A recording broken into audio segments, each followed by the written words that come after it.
on parle toujours de stabilité politique bi la. loolu politique dong moo ko lal du leneen si c'était pour le bien-être des populations ñu mun wax mais gis nga lu ko lal c'est-à-dire c'est tout simplement des calculs politiciens moo indi woon loolu il fallait à un certain moment faagaagal Ousmane Sonko parce que c'était devenu un danger politique pour le régime sortant loolu kese loon du leneen on a fait de Khalifa Sall on l'a broyé judiciairement on a broyé Karim Wade ñoom ils n'ont pas pu participer à l'élection de 2019 parce que jàppoon nañu ne ñooñu c'était des dangers pour Macky Sall léegi nécessairement il faut liquider Ousmane Sonko mi nga xamante ne moom mooy émerger par la suite mais looloo tax Sonko engagé son mortel combat gis nga li nga xam ne moo ci xew parce que loolu lépp objectif final bi lan la woon mais faire de sorte que Sonko ne soit pas candidat. mais est-ce qu'à partir de maintenant discernement warul mën a am ci askan wi mais de la même manière ci FDS yi également. mais bien sûr initiative politique yi nga xam ne mën na tax ba ñu boole l'armée et la nation. mais moom laa la wax c'est-à-dire ce concept armée nation là. waru fi jógee.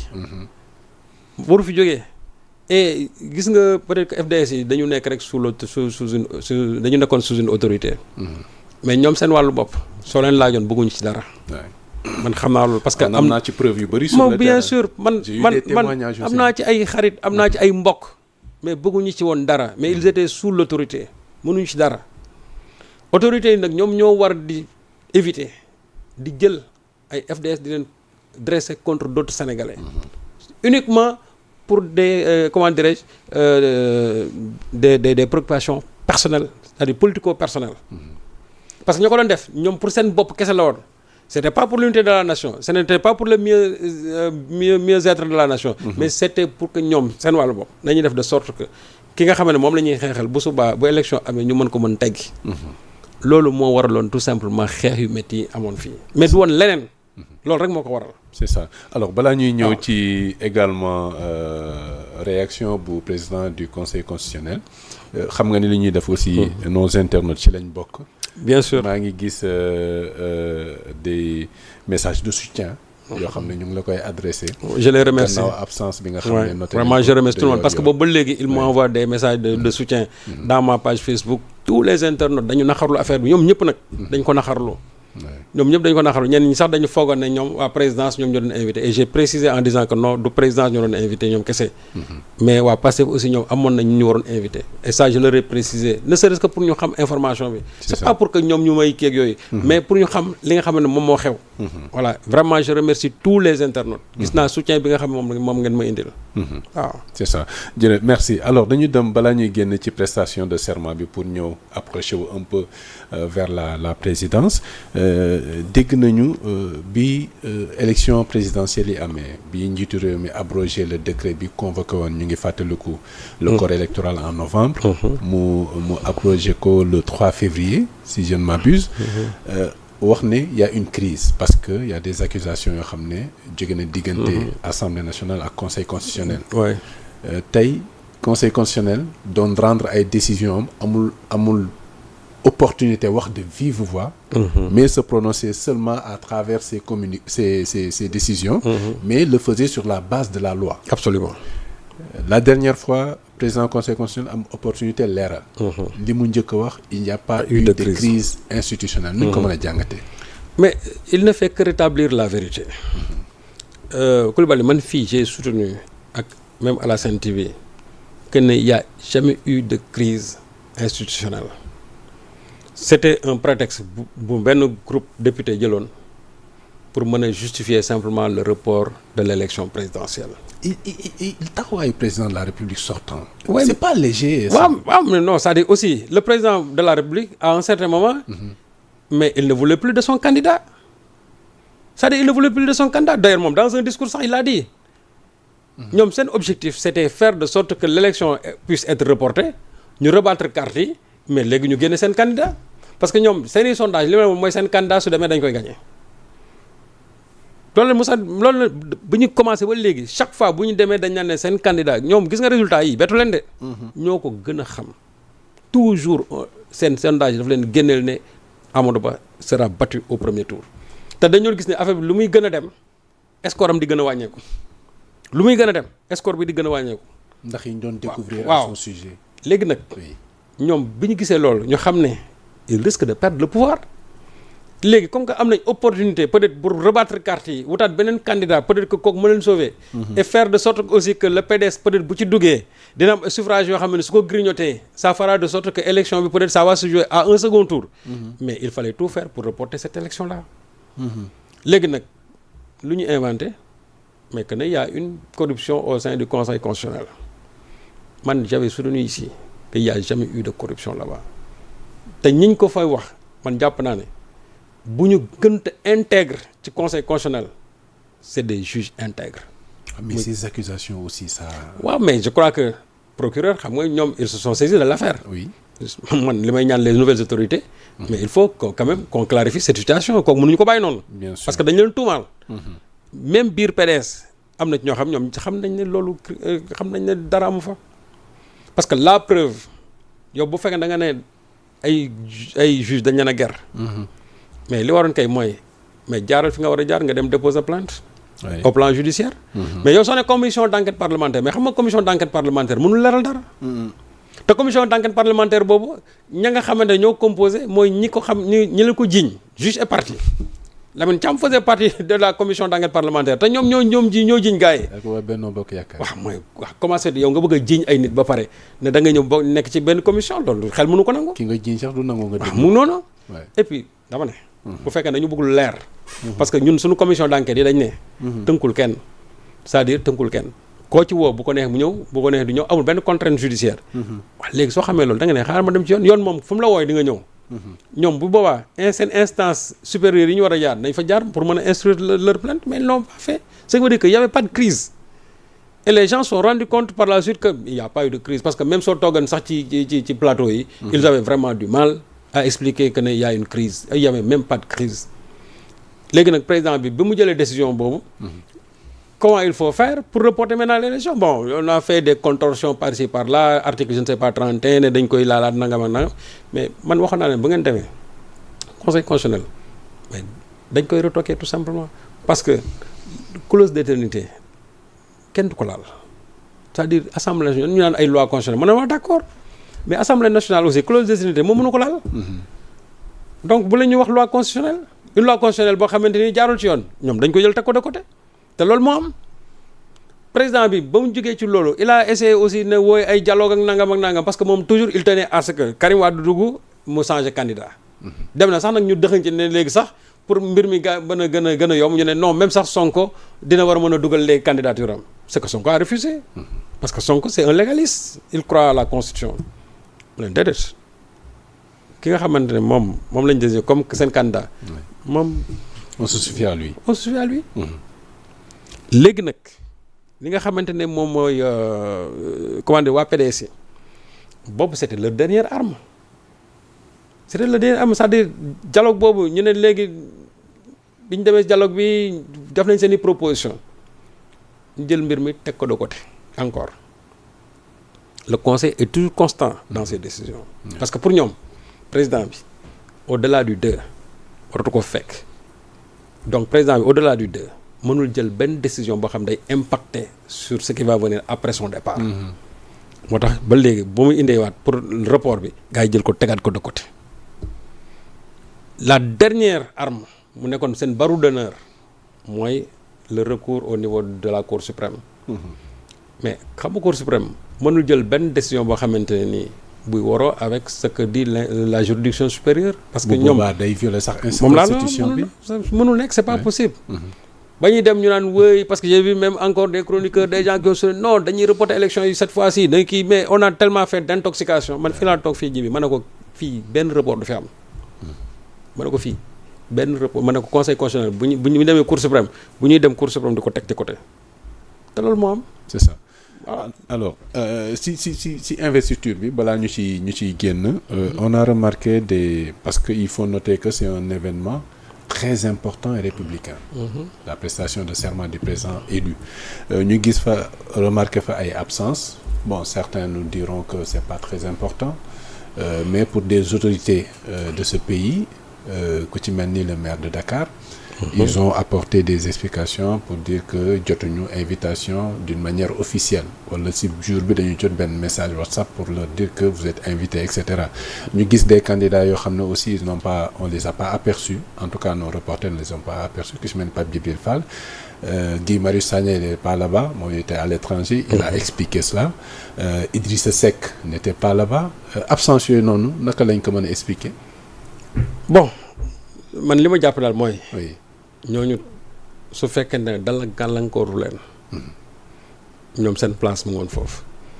Idrissa Seck xaw ma ndax jox nañ ko invitation xaw ma jox mais man jàpp naa ne.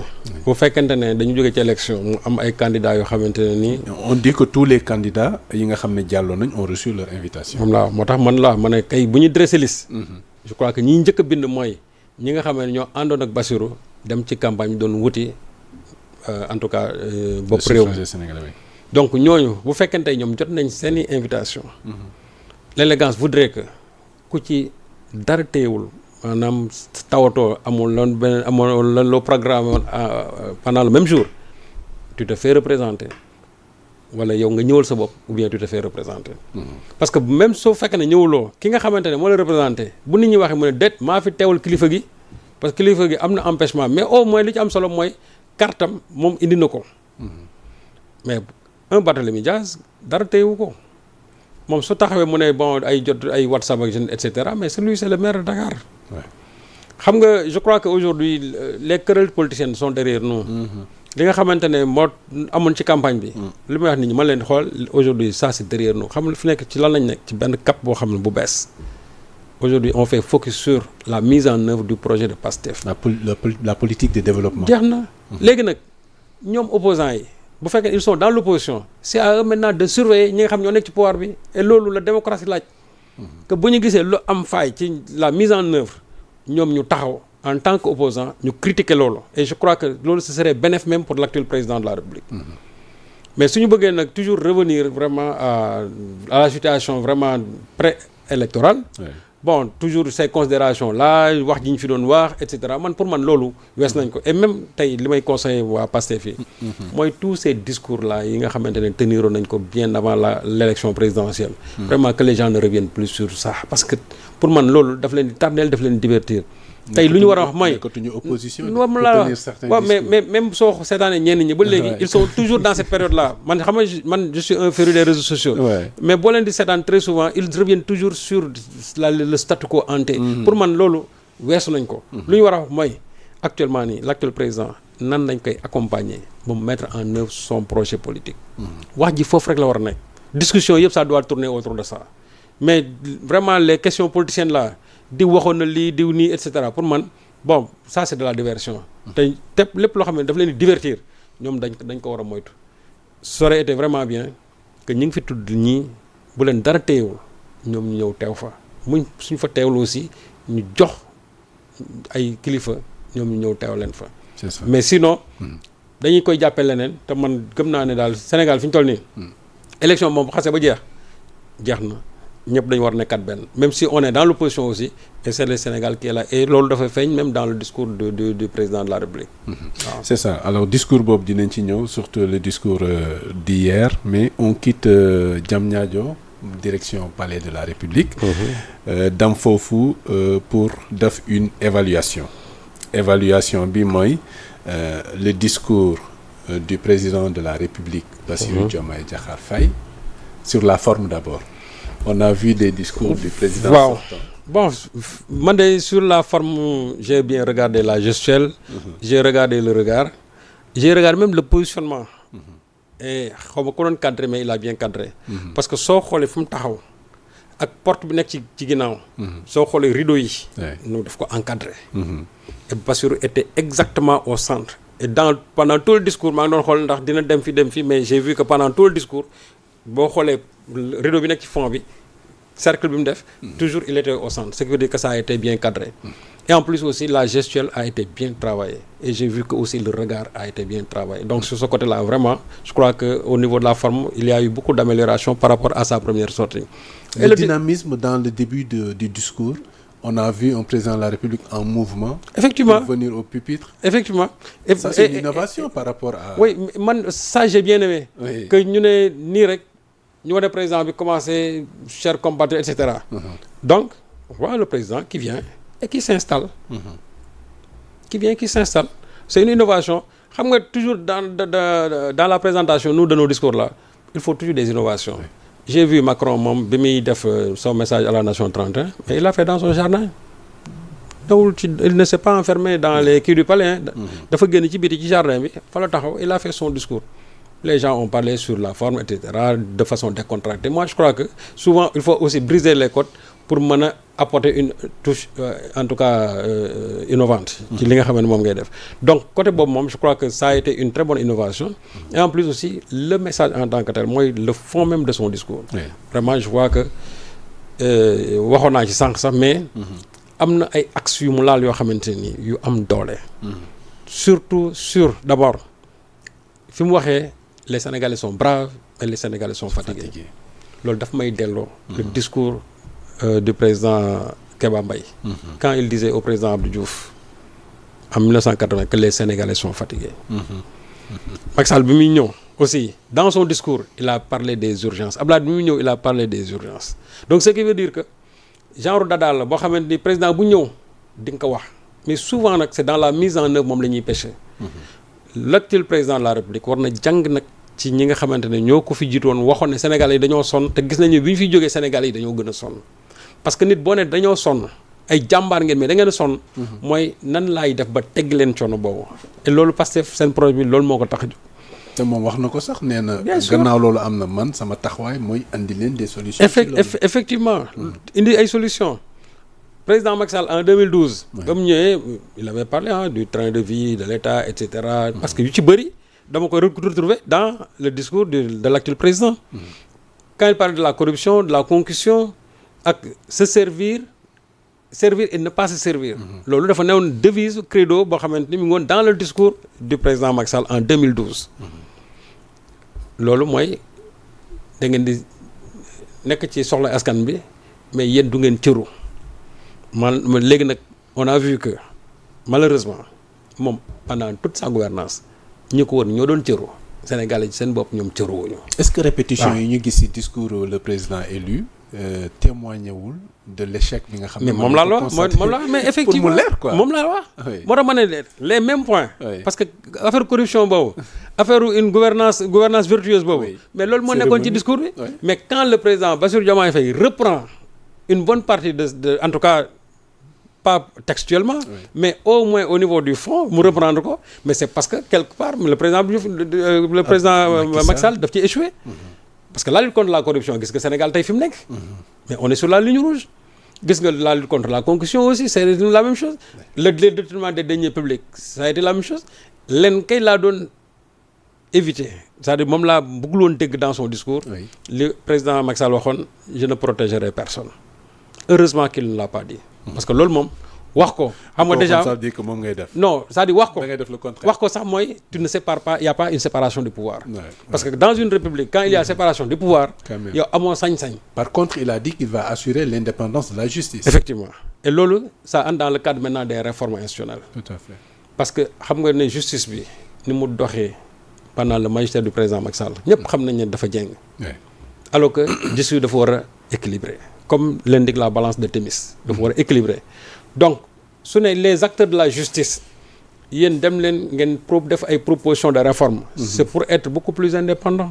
Faire de sorte que l'exécutif ait une emprise sur ça. Et aussi réformer en même temps ce code pénal-là. Depuis les années 1890, le code pénal français, reprendre. Ce sont les mêmes dispositions. À part mais le monde a évolué. Donc je crois qu'il y a des dispositions qui doivent disparaître. Et qui doivent disparaître, c'est offense au chef de l'État et diffusion de fausses nouvelles. Encore. Donc, ce qui est on aura vraiment une justice très forte. Et aussi, un code pénal, un code de procédure pénale adapté bien sûr nous, à nos réalités modernes. Mais ce fait que le code est bon, toujours on sera dans le statu quo ante. Heureusement que l'actuel président en est vraiment conscient. Donc pour réforme institutionnelle yi déjà il en a parlé wax aussi le problème du fichier électoral. balaa ñuy ñëw ci fichier. waaw dama bëgg ñu taxaw ci gouvernance bi. parce que Effectivement. c'est important. Effectivement. nee na gouvernance vertueuse. kon am na lu ko war a lal pour que cette gouvernance là soit effective parce que annoncé na ne il va lutter contre la corruption. loolu nga xam ne obstacle majeur la ci gouvernance boo xam ne war na mën a produire de bons résultats pour avoir un impact sur l'économie. tey mu ne une gouvernance vertueuse fondée sur l'éthique de responsabilité et l'obligation de rendre compte. La reddition des comptes. loolu dina doy pour que ñu mën a am réussite ci volet boobu noonu. xam nga déjà c'est un premier pas. oui. su ñëwee def état des lieux. rapport Cour des comptes rapport IGE rapport OFNAC ARMP yi nga xamante ne moo fi nekkoon te kenn càmbaru ko. ñi nga xam ne dañu defoon ay détournement le rapport du Covid. le rapport Prodac yooyu yëpp ñu jël ko ñu teg ko ci taabal ji ñu xool situer les responsabilités liñ ci war a liggéey ñu liggéey ko parce que c'est un régime sortant. oui. am nañ peut-être ñoo xamante ni ils ont les mains blanches am na ñoo xam aussi ils ont les mains noires. ñi ci am maintenant les mains noires ñu jëm xool ñan la. li ñu xam ne ñoom ñoo ko yore askan wi ñu fay ko. loolu du chasse aux sorcières il faut aussi qu'on se comprenne il ne faut pas dire ñu ne wooy bu ñu commencé ni non c'est pas une chasse aux sorcières c'est une reddition des comptes ñoo xam ne dañu piller les deniers publics te nit ñi gis nañ leen arrogance bi ñu ci àndaloon. ñooñu ñoo xam ne ils ont pris le patrimoine bâti de l'État. ay immeubles yoo xam état bi ñoo ko ñoom ñu établir ko en leur nom je crois que ñooñu aussi war nañu rendre compte te loolu Sonko une fois mosoon na ci wax en disant que même yenn patrimoine bâti de l'État yi bala ñu koy joxe il faut passer nécessairement par une loi à l'Assemblée nationale. À l'époque il n'a pas été entendu. mooy bi ñuy dagg hôpital Le Dantec bi. di ko jaay. donc yooyu c'est autant de problèmes yoo xam ne nii yu fi nekk te man am naa yàqin ne loolu ñoom dinañ ci dem jusqu'au fond d'autant plus que c'est Sonko qui est aujourd'hui le premier ministre. et il a une obligation de résultat. te loolu moom moo toogoon doon ko fi wax. li mu doon wax sur le domaine foncier maritime. tout ça lu ñuy jëlaat la teg ko ci table yi am na ñoo xam ñoo ko war a liggéey danañ ko liggéey. ba nga xamante ne ñi jël alalu askan bi dañ ko fay et loolu nag dafa nekk aussi alerte pour ñi nga xamante ne ñoo nekk tey ci nguur gi parce que bu fekkente ne déjà ñi fi génn am na ñoo xamante nii daan nañ leen ci li nga xam moom la yoral askan bi ñi nekk au pouvoir aussi je leur dis que su ngeen xamee bu baax ki leen jiite en tout cas ki jiite gouvernement muy Sonko bu ngeen xamee bu baax jàpp leen ne ku ci lekk tarafatal dërëmu askan bi loo ko jege dans ce parti là loo ko jege jàppal ne yoon dina dal sa kaw. c'est ça kooku moom bu yóbba sax ñoom ñoo xam ko parce que dinañ mettre en place institution yi de sorte que kuñ ci woo da nga wuyu ku ci am loo xam ne nii lekk nga ko ci alalu askan bi da nga ko gox li jàddu si naan opération rendre gorge. c'est-à-dire il faut rendre gorge c'est-à-dire li ngeen yore askan bi na ngeen ko génne. parce que nag ça ne peut pas passer par perte et profit loolu kenn du ko def. bien sûr non yàqu-yàqu yi Coulibaly dafa bari. dafa bari Macky Sall a mis son coude c'est-à-dire sur tous les détournements yi nga xam moo am ci réew mi ñi nga xamante ne mais sous son magistère da nga gis ñu yàfi kenn alors que les rapports sont là donc je crois que tey li mu wax ne rapport yi dañu jël teg ko ci table ji. tous les rapports seront mis sur la table ñi nga xamante ne dañu lekk alal askan bi il faut les poursuivre ñu fay jusqu'au dernier centime. ñi def enrichissement illicite nañu fay c'est-à-dire nañ expliquer fan nañ jëlee seen xaalis yooyu. parce que man j'en connais beaucoup aujourd'hui yoo xamante ne nii il y a de cela 10 ans car lañ daan jël aujourd'hui il roule mën naa wax ne quasiment sur des milliards. te loolu lan moo ko waral nguur goo xamante ne nii qui favorise tout simplement le détournement des deniers publics. donc sous cet aspect-là je crois que le premier jalon bu muy poser en tout cas pour wane ne nous sommes dans une gouvernance vertueuse mooy cette opération de reddition des comptes te ñu bañ ci am xool sikki sàkk amul Masamba amul Mademba ñëpp ñi nga xamante ne tuumaan nañ leen ci rapport yi nañ ko jël jox ko nag ña nga xam ne ñoo ko war a saytu ñu jox leen ko ñoom seen wàllu bopp la ñu war a liggéey en tant que ministre du gouvernement ñoom ñu dem liggéey ko li nga xam ne waa justice ñoom ñoo war a saytu loolu ñu bàyyi leen ñu liggéey ko en toute indépendance c'est benn loxo kenn bañ cee dugg loolu nag suñ ko defee Sénégalais yi gis teg ci seen bët dinañ ne d'abord cette justice là commence à prendre son indépendance et en plus aussi la reddition des comptes devient une chose effective dans la gouvernance de Bassirou Diomaye Faye. D'accord. Je crois que loolu moom c'est le premier pas bu mu war a mën a poser pour wane ne rupture am na ci dëkk bi. d'accord dinañ ñëwaat ci Ousmane Sonko avec choix bi ñu def ci moom pour def